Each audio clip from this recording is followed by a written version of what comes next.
అందరికీ షాక్ ఇచ్చే ట్రంప్కే షాక్ ఇచ్చిన కోర్టు.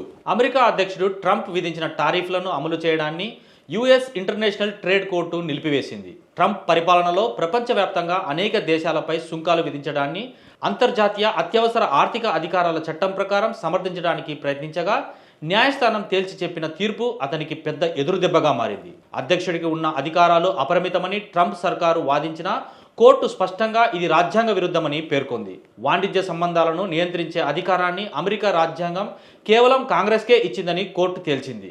అధ్యక్షుడు అత్యవసర పరిస్థితుల్లో కొన్ని చర్యలు తీసుకోగలడని, అయినా అత్యవసర పరిస్థితి లేకుండా ప్రపంచ దేశాలపై భారీగా సుంకాలు విధించలేడని కోర్టు చెప్పింది.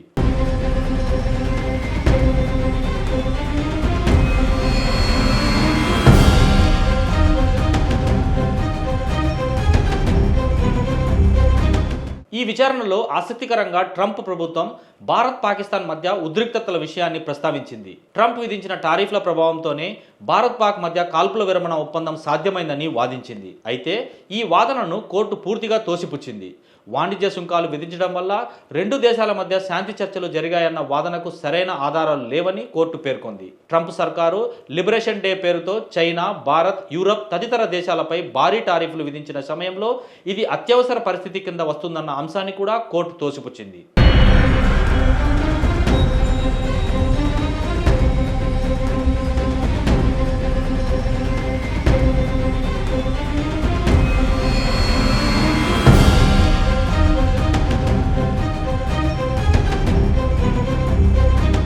ఇంతటితో కాకుండా ట్రంప్ సర్కార్ ప్రస్తుతం వివిధ దేశాలతో ట్రేడ్ డీల్స్ చర్చిస్తున్నామని, జూలై 7 వరకు గడువు ఉందని పేర్కొంటూ ఈ టారిఫ్ల అంశాన్ని కోర్టు సున్నితంగా పరిగణించాలని అభ్యర్థించింది.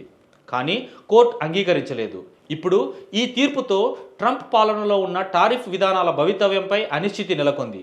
వైట్ హౌస్ తదుపరి చర్యలు ఎలా ఉంటాయన్న దానిపై సర్వత్రా ఆసక్తి నెలకొంది. అప్పీల్ దాఖలు చేసిన అమెరికా అధ్యక్షుడి అధికారాల పరిమితులపై ఈ తీర్పు ఒక మైలురాయిగా మారనుంది.